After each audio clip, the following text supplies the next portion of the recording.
Alright, welcome back to First Prospects Let's Play Destiny 2, The Road to Forsaken. We are in the middle of the Curse of Osiris campaign, the end of the last episode, which was cut short due to scheduled server maintenance that I just completely forgot about. The game... I don't know why I thought that was Vex. The game said, hey, get the heck off. I need to check some stuff out about how people are logging in. And I said, okay. And so now, I went ahead. I made myself a small snack. Well, I didn't make myself a small snack. I got myself half a banana. But you know, does cutting the banana in half count as creating half of a banana instead of a full banana? That's up for you to decide. Anyways, we're back. No harm, no foul. Mission starting us pretty much right where we left off. Didn't have to traverse a whole area again or anything like that. So, nothing too bad. So, we'll go ahead and, I guess we'll do... We'll see how far we get. We'll see how long it takes us. Oh, this guy thinks he's safe. He thinks he's safe, but he's not.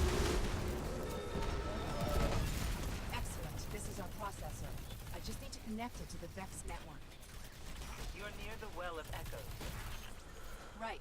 The conflux is Yeah, I talked early in a previous video about how cool Nessus is environmentally, but it's like the Vault of Glass became a planetary location.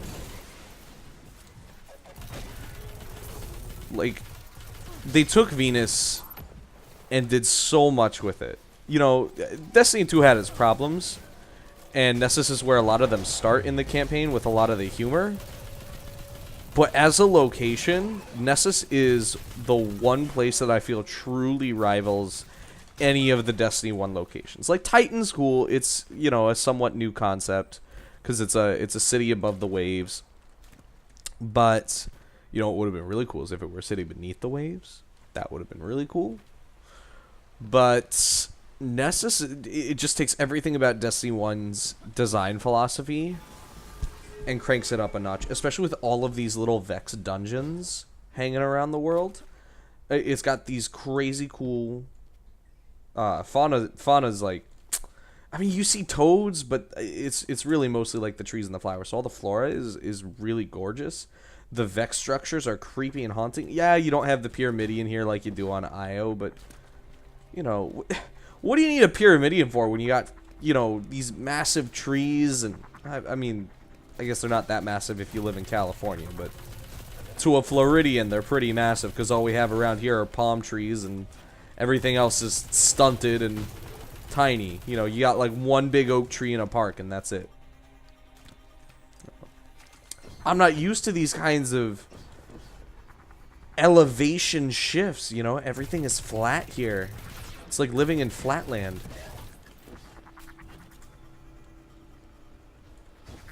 Living in a 2D world.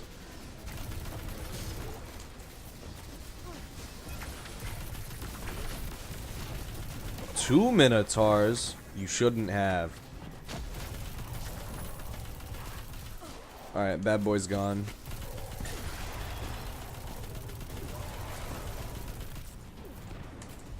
They're mostly dead. They'll finish each other off. I'm not worried about them. We're trying to get some missions done, huh? Let's be expedient. You guys want to see me get to the end of this so that we're ready to Forsaken. That's the whole point of this, right? So let's keep moving. I don't know how much I like I wish these dead orbit shaders weren't so busted up. I wish one of them were busted up and another one were a clean black and white. That would be great. I know there's the monochromatic shader from Eververse. But that has like the weird carbon fiber texture. That I don't want that on everything, you know. I kind of just like the black and white colors without forcing me to have like a weird. Because here's the thing about the carbon fiber texture is that it doesn't always look like carbon fiber. There are things that when it's applied to that particular item, it looks like it's a woven basket. Do I have any monochromatic shader? I mean, no, but you can kind of see, like, that actually looks like what I'm talking about, but here with... Oh, Mad Muck doesn't look bad either on that one. So maybe my arms aren't the best example. I was just going for something quick. I'll find something though, I promise.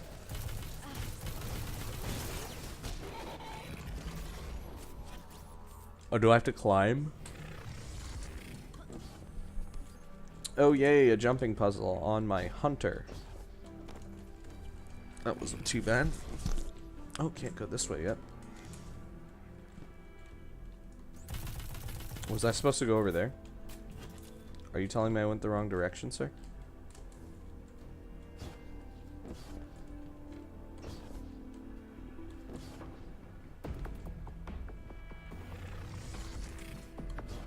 Indeed, I did go the wrong direction. Oh, that's where I came in. I was about to say, whoa, is that someplace I can go? What do I have to do? I have to hack this? Stand in a circle? Which of two different objectives are you going to give me, Bungo? You know, the actual employees at Bungie probably do not enjoy being referred to as Bungo. But, you know, that's like an alternate universe Bungie. You know, that's the Bungie that you know, they think they're making a good decision and then they just bungle it, you know? They bungo it up. Hooray, the Hydra is dead.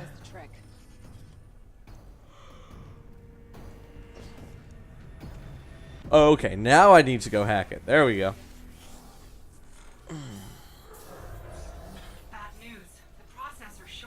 I feel like the banana is got like residue, like banana residue stuck in my throat. And there are some of you who are thinking very dirty things, and I assure you, that is not at all what I intend to say. But you're already running with it, so you know what? Have fun with that.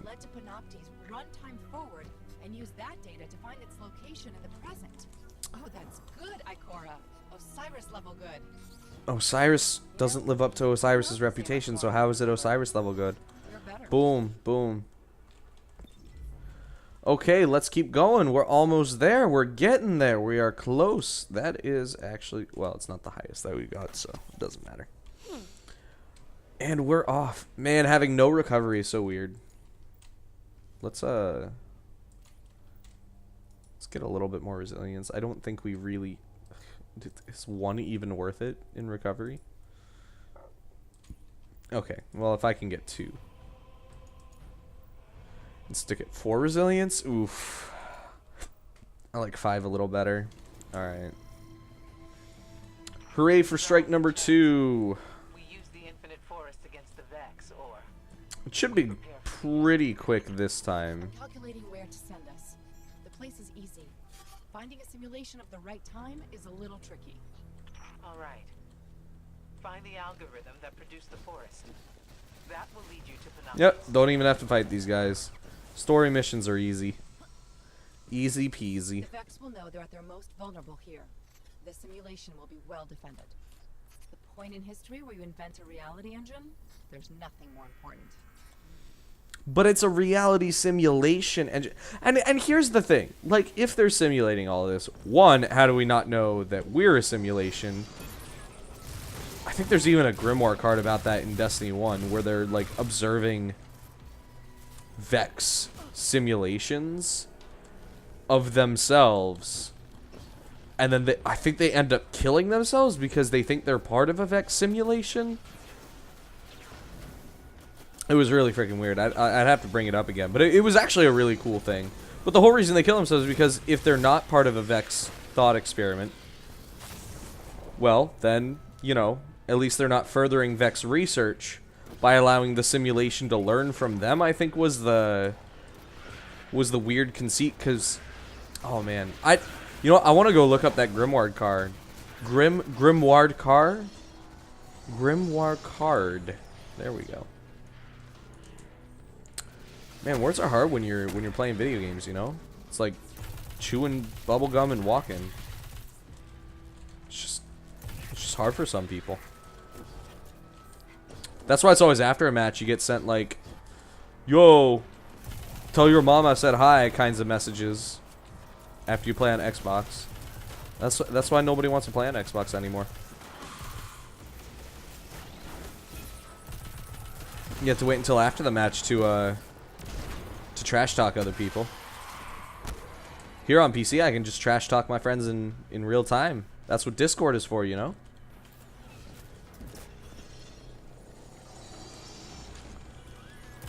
Alright, let's go. We're almost out of here.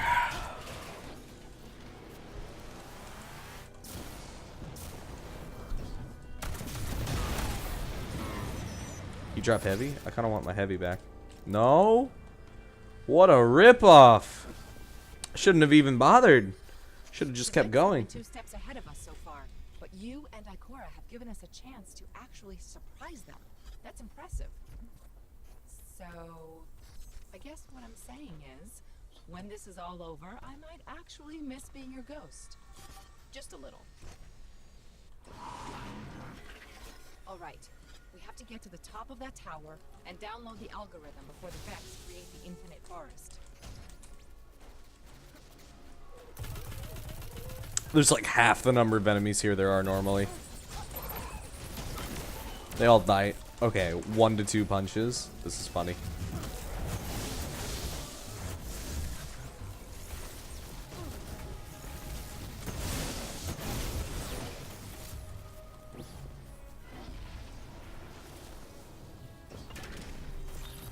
Remember how I said the Vex anticipate everything? They have automated executed countermeasures here. They'll react and block whatever we do. Be unpredictable. Alright. Kind of wish that super had been used a little bit more optimally than traveling between some platforms, but man, that view, just this right here, is absolutely perfect. I had this as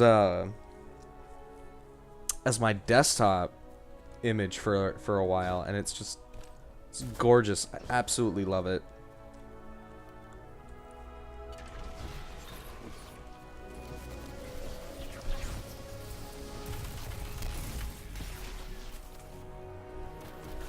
Don't even need to kill them.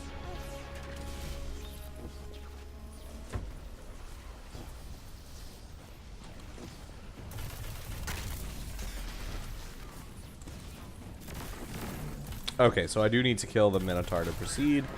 That's done. Dude, what took him down to that little health? Was that my grenade?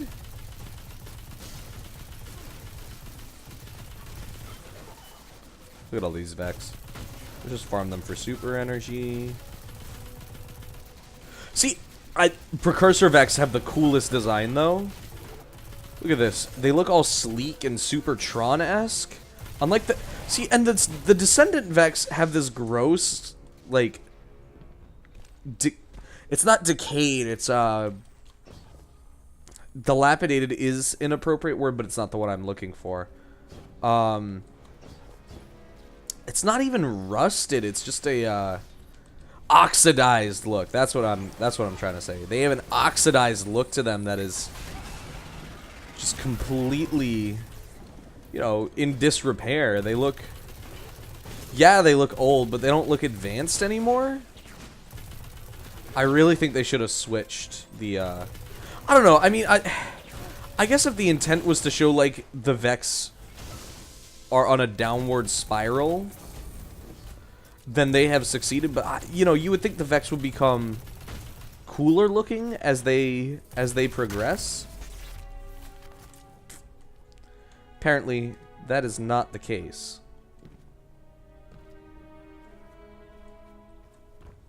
I mean, the design aesthetic of Past Mercury fits, you know, the Precursor Vex design aesthetic, and I don't have a problem with that. I just, you know, future Vex, I think, should look cooler than they do. Like, the green in the color scheme is kind of weird. The green with the brown oxidation, and... I mean, I guess some of it's rust. But, you know, I don't know what alloys Vex are made out of. So saying that they rust feels a little presumptuous. Are they actually iron, or are they some weird sci-fi substance, you know? Ooh, you can skip those steps. I don't think that might... I really don't think that was any quicker, but... Oh, well. We're in. Let's get to the Vex architecture is beautiful. Especially Precursor Vex architecture. You ever... This part always sticks out kind of weird. You think this is just, like... somebody wasn't paying attention. It's just kind of a leftover design element. Because it's not a part of the actual geometry that you can stand on. It's just...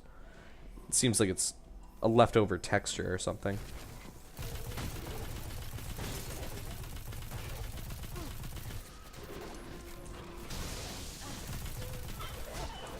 Okay. We are almost at the part where I want to use my super.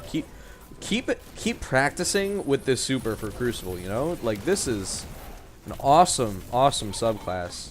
I don't know if I'm ever going to switch off unless, you know, we need an Orpheus Rigs Hunter, but I don't even have Orpheus Rigs yet, because my Hunter, well, you guys have pretty much seen majority of his exploits, really, throughout the story mode. You guys have seen...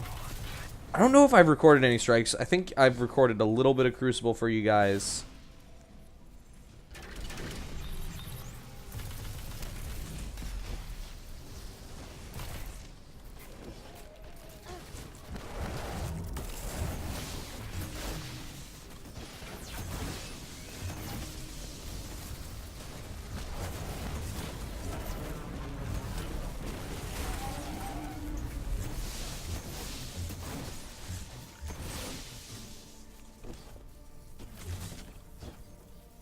Oh boy. Oh, saved. I don't know what I was trying to do there. I really don't. I didn't really have anything to prove. It was just a series of poor decisions. Something cool I learned that you can do is you can skip the enemies over there and get yourself in a better spot here so that you can hide up on the stairs. I don't know if any of the other classes can make that. Oh, out of ammo. Okay. Dude, I honestly forgot I had Vigilance Wing equipped.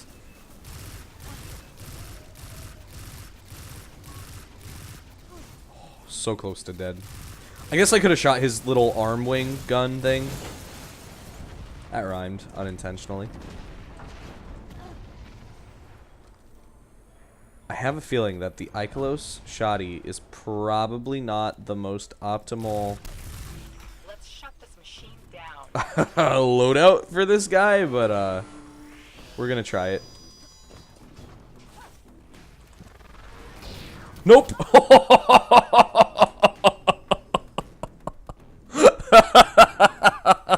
I should have seen that one coming. Oh, that's what I get. Oh, good luck, buddy. Alright, you know what we're gonna do? Oh my goodness, this is terrible. Alright, so you know what? What else do I have? What other heavy? Well, I have Darcy. I just need to switch Nameless Midnight. Okay, we got Darcy out. We got 4 shots. We can do this. Nope. This is going poorly. Okay, well, at least it gave me some green ammo again.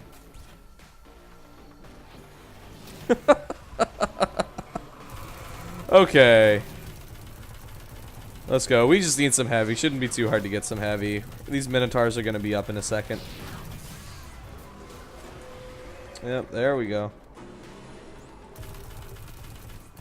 Do the Minotaurs activate in this?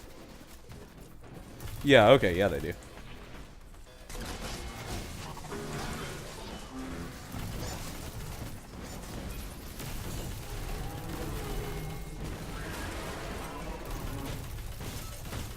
Probably end up using my dodge more to reload.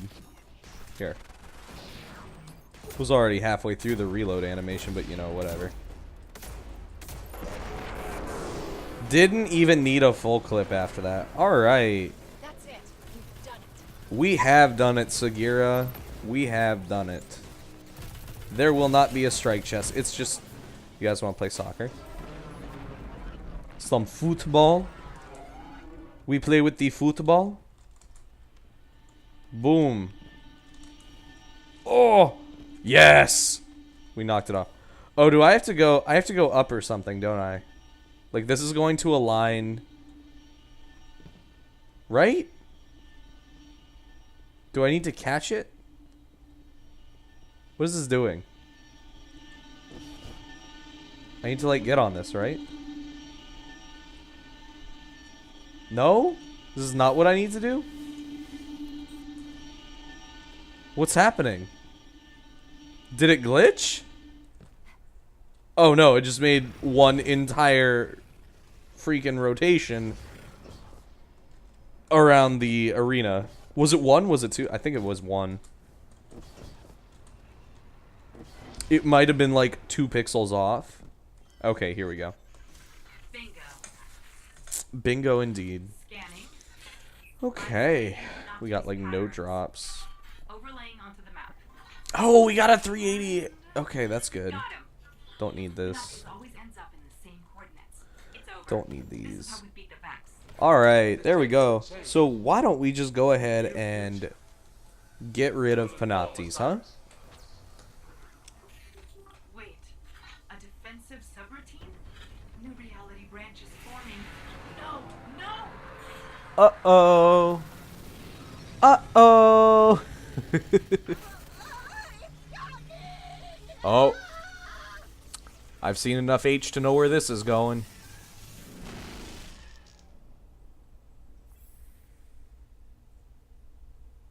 A magnificent eruption. Oh, I need to get, like, Ikora to come help, right? Mercury? How did we get back here? The last thing I remember, we were in the EDZ. We found that device and then... wham! Oh, I feel so strange. Like someone's rearranged all the furniture in the house, except the house is my brain. Alright, look, I never thought I'd have to ask this, but who else has been inside my head? Accessing memory core. Huh. You've been busy. Correction. You've been busy without me. I don't know how I feel about that. Wait a second. There's No something dialogue missing here in is my so brain. awkward. Encoded hollow images. Big ones. Definitely Vex. Look, I can't decrypt those files or open the gate. We need backup. We need Ikora. Good idea, right? You're I don't even think this makes any Wait, sense. why did I just say that?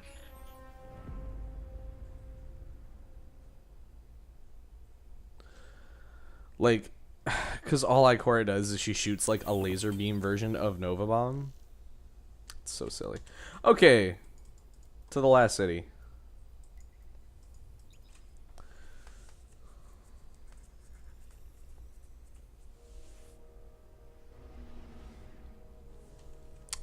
Is it... We are going to the tower, right? You're not messing with me here? Okay. So,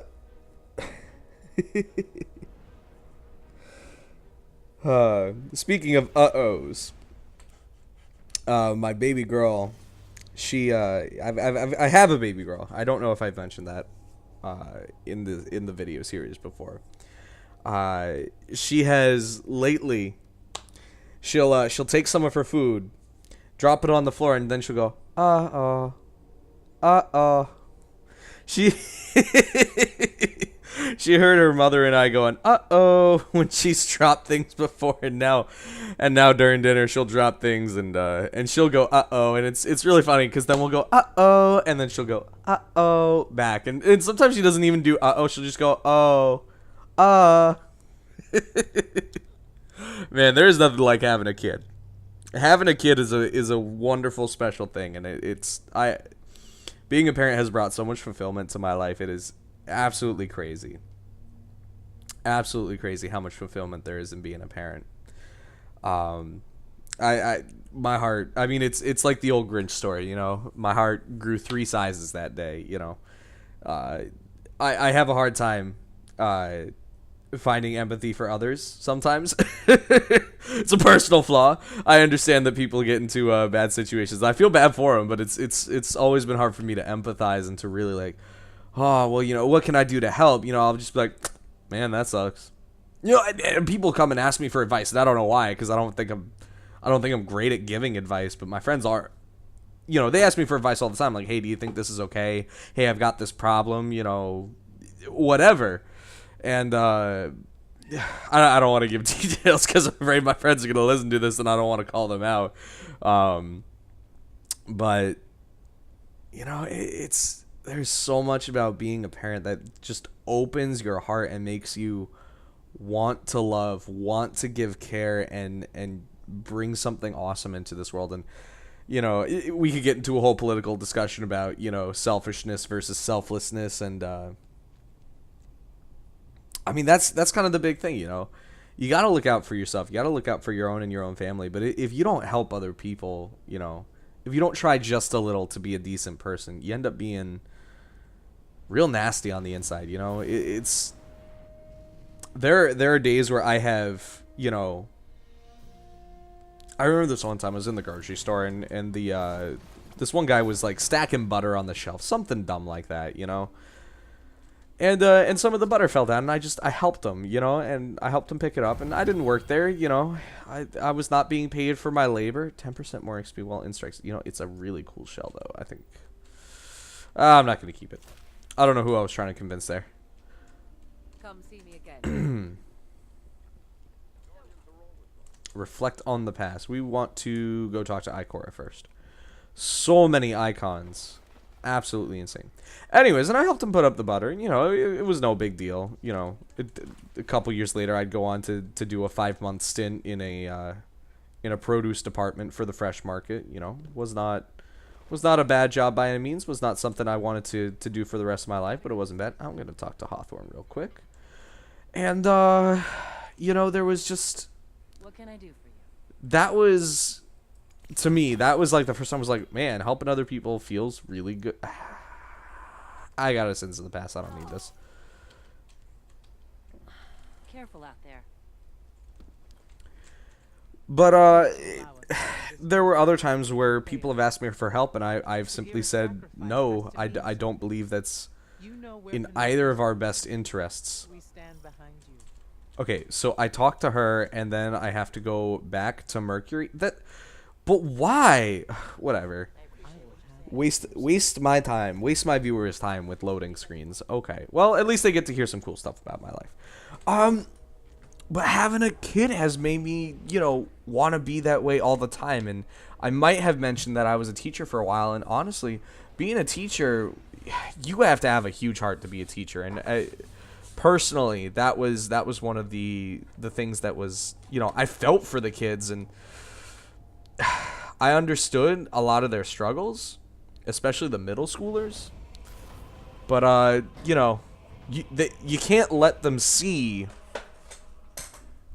You can't let them see that you're gonna take it easy on them because of these things. You can be there for them, and you can let them talk to you, but you know, it's a very, very delicate balance, because some of them will want to take it too far. You know, they'll want to come to you during their music class or something, you know, their elective, and talk to you while you're on your planning. And I had a couple of different middle schoolers do that, and that was, you know, like, man, I understand you want to get out of class, and I understand you got stuff going on in your life, and you're not focused, but you know, I can't facilitate you disrupting something that needs to be a routine. You know, if you want to say hi to me on your way to the bathroom, that's, you know, that's fine.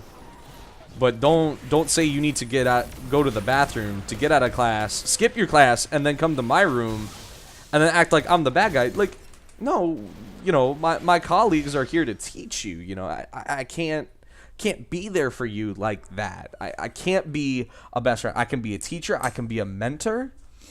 But I can only do that in such limited capacity, too. And I mean, man, we were always being told, hey, you know, watch your interactions with students. You don't want a lawsuit. You know, it was, so, you know, that's always in the back of your head. And I got out of teaching exactly because of that.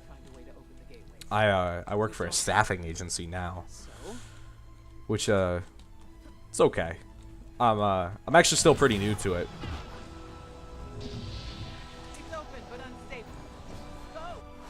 So I don't have a lot to say about that yet, because my experience is very limited. But I'll probably be talking about that job more in the future. I don't like to talk about things I don't have experience with. You know, there's I think it. Yo, my brain is telling me that it's an Abraham Lincoln quote where it's like, you know, if you don't speak, you know, everyone might think you're an idiot. But or think you're a fool, but if you open your mouth, they'll know for sure. And whether that's actually an Abraham Lincoln quote or not, you know. And that's like, I feel like I remember sitting in my 7th grade classroom looking at a poster on the wall that attributed something along those lines to Lincoln. You know, whatever it is, you know, there's a definite truth behind that statement. You know, if you talk about things that you don't know what you're talking about, you know, you're allowed to have an opinion on a thing up to a certain extent. But, you know, if you have never had a food stamp in your life, you don't know how the system works, you've never had to apply for them or anything, and you go, well, yeah, well, I think everybody who gets food stamps is just leeching off the government, and, you know, you're like, oh, well, they're allowed to buy lobster and cakes, you know? Okay. One, I don't even know if that's true. I'm using this as an example. I am pretty sure that you cannot purchase lobster with food stamps. You know, you may use food stamps to purchase your basic necessities and then buy a lobster with your own money beyond that. But that's different. You know, what are the food stamps actually being used for? And I think they've been rebranded into something other than food stamps to make people feel less self-conscious about themselves. And I think there are some people who don't realize they're on food stamps because of that rebranding. I mean, I'm not going to go into the whole political discourse about it, but what I'm saying is I have a limited knowledge, so I'm only going to say the things that I'm aware of, or the things that I think I'm aware of, and if I'm wrong, like, point it out. Show me where I'm wrong. And I would be like, oh, I'm sorry, I did not realize. You know, I am not one of those people who will double down on an argument if he is explicitly shown he's wrong. Now, if I have a little bit of wiggle room and it looks, you know, like I'm probably wrong, but there's a margin for me to be right, you know, if it's something that I'm like, no, like, I don't believe that, yeah, you know what? I'm human. I've got biases. I'm probably going to hold on to my beliefs as long as I can, but, you know, I can be swayed by facts. I used to be... Okay, well, I said I wasn't going to get into politics, and I probably shouldn't get into religion, but I used to believe one thing. Or maybe not believe one thing. Because some people are going to take the way I say this to mean something. But my entire core belief system changed when I was in high school. Just the people I met, the things I was doing, the way we were hanging out, you know, just it completely changed my viewpoint in life. And I think it made me a wiser person. I think it made me a more patient person, a more accepting person.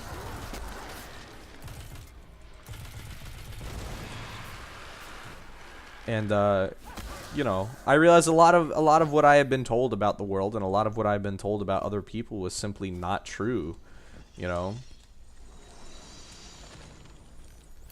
And I think a lot of you probably can infer just based on that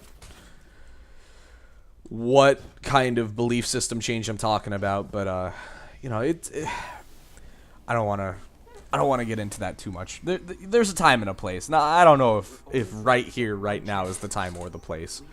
Especially since we're almost at the end of this Curse of Osiris campaign.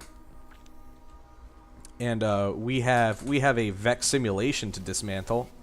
It may not be quite as controversial as a belief system, but it is certainly just as terrifying. Dude, that has got to be the Oryx skeleton. Like, the way he moves his hands, the way his wings are up. Like, that is the Oryx skeleton. Oh, right. He doesn't take any damage. That's right. Dude, how many orbs? I don't want to know what causes that glitch. That's the first time that's happened to me. But that is pretty cool.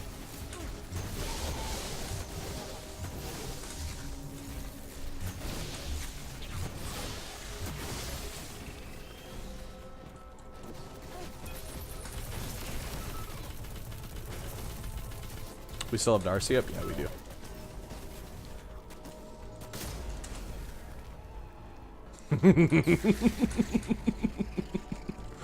My strafe and swipe shot skills are still going strong from my PS4 days.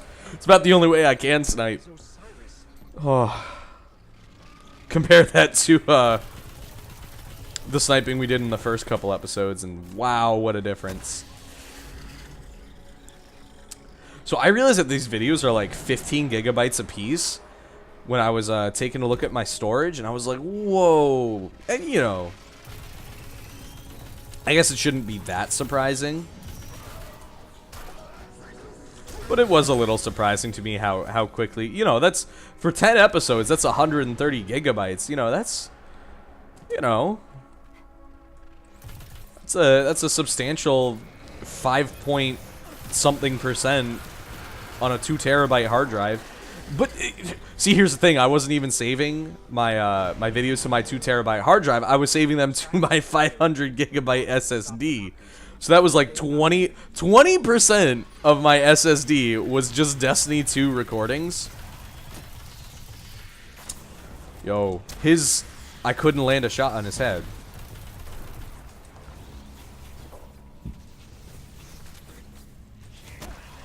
That dodge carries you very far side to side, but if you're going front or back, it's like, it feels like there's a lot less distance. I don't know if that's an FOV thing or what.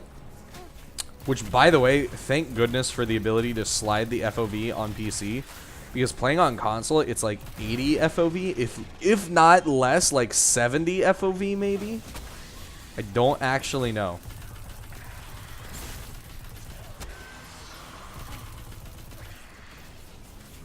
But during Curse of Osiris's launch was the last time I touched Destiny 2 on my PS4. And just going back from PC to PS4, it's claustrophobic. I mean, you know, you always hear this. No, it's not. You always hear this from other people who go back and forth between console and PC, but it was the first time I'd played the same game on console and PC other than Dark Souls, but like that had been years between when I played Dark Souls 1 and 2 on Xbox 360 compared to playing, you know, playing them on, well, Xbox versus PC, whichever way I did it, you know. Yeah, you're gonna give me a clear shot at its eye.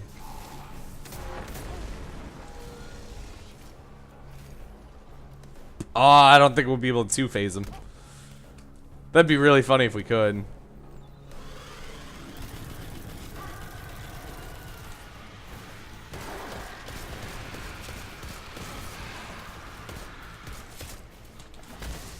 Get out of here. Give me a... Oh, that was the worst skip grenade in the history of skip grenades.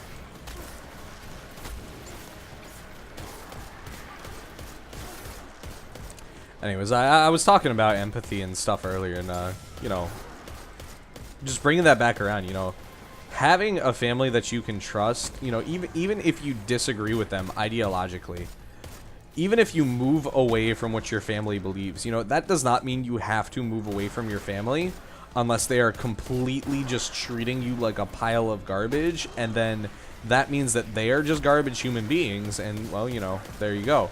Like, there is a place for unconditional love. Like, I unconditionally love my wife and child. But there are some people who are simply not capable of that. Like, there are some parents who, they're like, oh, if my child is gay, then, you know, I'm going to disown them. And it's like, but why? You know, your child is...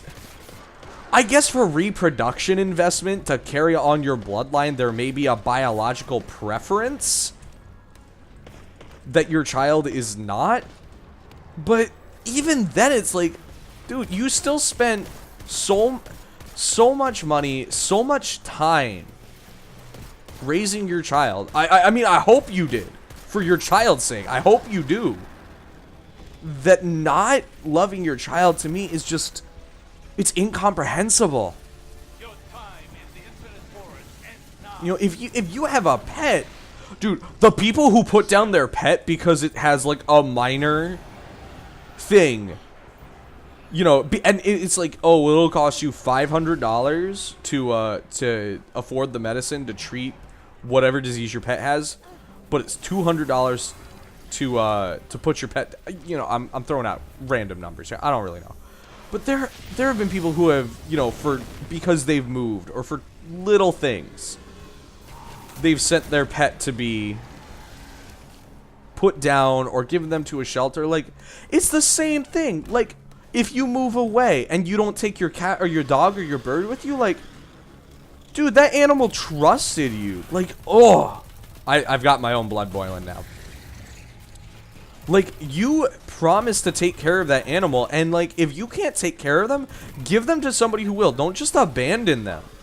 Like, I adopted my giant monster cat, you know, from a teacher colleague because the cat, her dog and the cat were getting into fights and we're not getting along. Like, it was a safety issue for Bowie, for my cat, you know?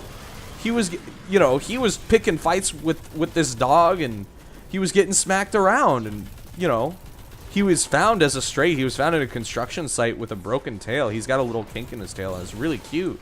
But, like, I'm here to take care of him, and he's an only child, besides, you know, pet-wise, you know. He does share the house with my actual human child, my daughter. But, you know, we take care of him here, and he, you know, the baby thinks she can pick him up, which is absolutely hilarious. But, you know, we pet him, we love him, we give him treats. I gave him greenies this morning. I know I've talked about greenies on the video series. What happened to those 3 crits? Like, it was garbage shooting. Also, you may notice I'm making a choice not to swear on video. That is a conscious choice.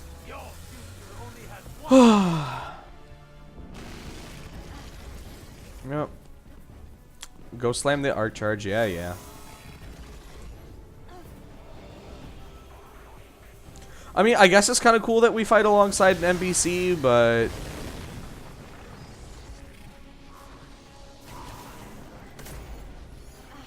excuse me? I definitely shot that on the whatever happened there. Alright, well, that's the end of the Curse of Osiris campaign, aside from a few cutscenes. Oh, but yeah, man. You know, if you have taken the responsibility to care for something, you know, a duty of care, do your duty. Care for that individual, that being, that creature, whatever it is, you know. Have that empathy. Don't enter into this stuff and abandon it. That's, I'm preaching now, but you know, it's just not a cool thing to do. Be nice to the people who depend on you, you know? Love them. People are allowed to make mistakes. I think that's what I'm trying to get at here. People are allowed to make mistakes. Dude, these black little squares glitch, and it's only on PC. Did not happen on PS4. Vex's mind is destroyed, and the path to their dark future is gone with it. And in case you were wondering, our guardians were amazing. Our guardians? Huh. My guardian. Guardian thief. Osiris, it's been a very long time. Too long, I was going to say student, but well, that word is too small for you now. I've had other teachers. Time. Pain. A guardian who makes a habit of the impossible, who I'm proud to call a friend. The world has changed. So has the city. You could come back with me. No, my place is here now. We stopped the Vex this time, but many equations lead to the same solution, if they were ever to find another. Besides, I predicted many things, but I never saw you. Now we have a future.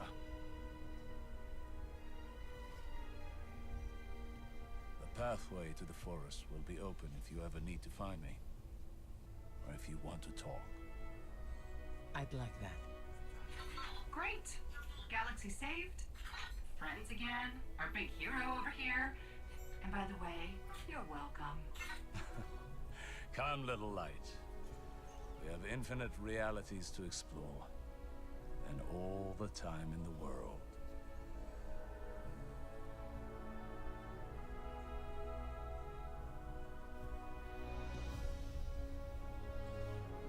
It's a beautiful scene if it weren't for the fact that Osiris could just go visit his fanatical fanboy back there. Anyway, that about wraps it up for the core story content for Curse of Osiris. Yes, there are the adventures to do, but they're not very important.